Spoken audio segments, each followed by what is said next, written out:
Hey y'all, Skylar here with Sky Gardens. I grow flowers in West Texas. Behind me is our rose garden area. I'm getting mulch put down in it right now. There is also an area of a little bit of destruction. These plants do not look so hot right now.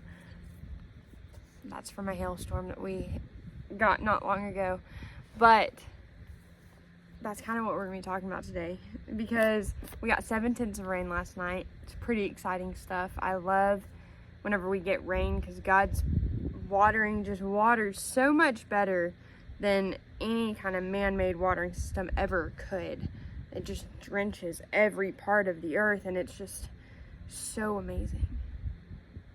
And in this, it feels today, just in general, it's been a beautiful day. We've had very little wind. It's been amazing, and it feels so good.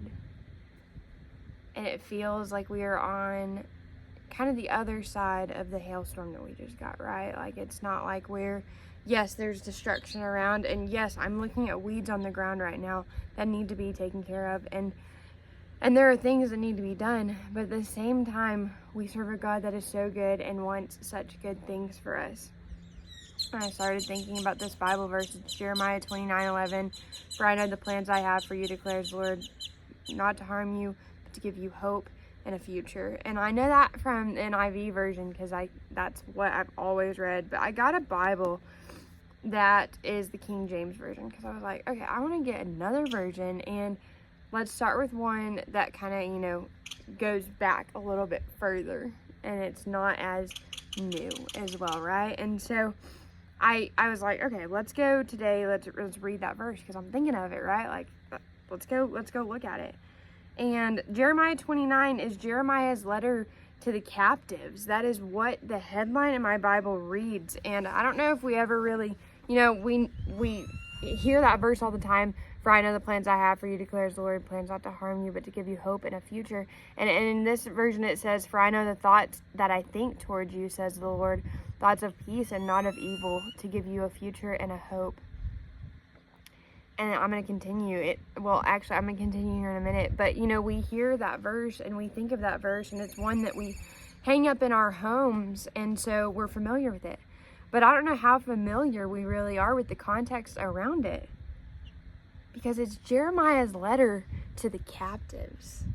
This isn't a time where God is saying, hey, yeah, all things are good. All things are great. We're doing fantastic. And I just am going to keep on giving you hope and a future. And that's not where these people are at, right? But we don't think about that whenever we're seeing that hung on the wall in our houses. I'm going to read you Jeremiah 29 right here, at least through verse 14, and we'll see if I go any further.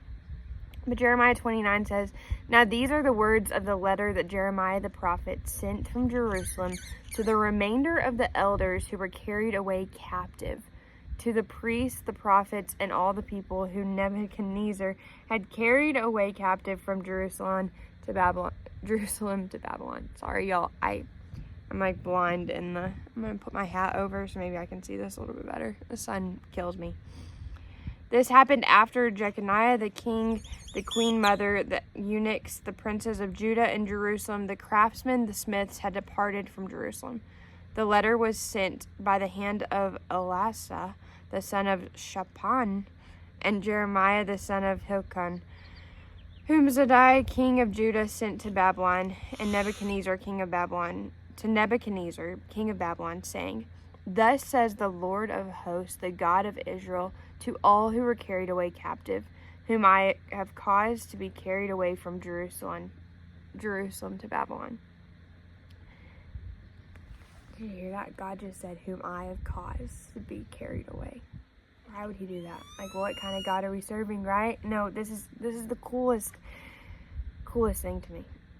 Thus says the Lord of hosts, the God of Israel, to all who were carried away captive, whom I have caused to be carried away from Jerusalem to Babylon. Build houses and dwell in them. Plant gardens and eat their fruit. Take wives and begot sons and daughters, and take wives for your sons, and give your daughters to husbands, so that they may bear sons and daughters. that you may be increased there and not diminished. And seek the peace of the city where I have caused you to be carried away in captive, and pray to the Lord for it. For in its peace you will have peace. For thus says the Lord of hosts, the God of Israel, do not let your prophets and your diviners who are in your midst deceive you, nor listen to your dreams which you cause to be dreamed. For they prophesy falsely to you in my name. I have not sent them, says the Lord. For thus says the Lord, after 70 years are completed in Babylon, I will visit you and perform my good word toward you, and cause you to return to this place. For I know the thoughts that I think toward you, says the Lord, thoughts of peace and not of hope, to give you a future and a hope, and not of evil, to give you a future and a hope. Then you will call upon me and go to pray to me, and I will listen to you, and you will seek me and find me. When you search for me with all your heart, I will be found by you, says the Lord.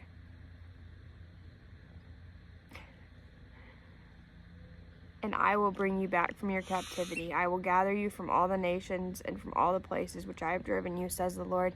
And I will bring you to the place from which I have caused you to be carried away captive. Isn't that so cool?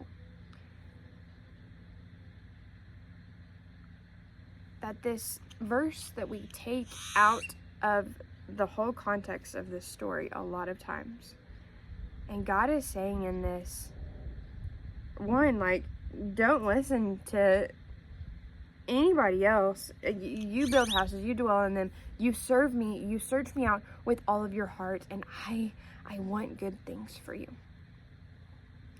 And it's on days like today that we really feel like, yes, God, you do want good things for me, because the wind's not blowing and things aren't, going crazy. But at the same time, it's in that time where the wind is blowing and everything is falling apart and we got that hailstorm that God is really saying, I want good things for you. And I find that so cool, because I wasn't planning on talking about this today, right? No. I start thinking about the Bible verse that I've seen everywhere about 1 billion times. And I start thinking, that would be something good to talk about today, because that is truly just what I'm feeling God is saying through the garden. Like, for I know the plans I have for you. Plans not to harm you, but to give you hope and a future. And it feels that way today.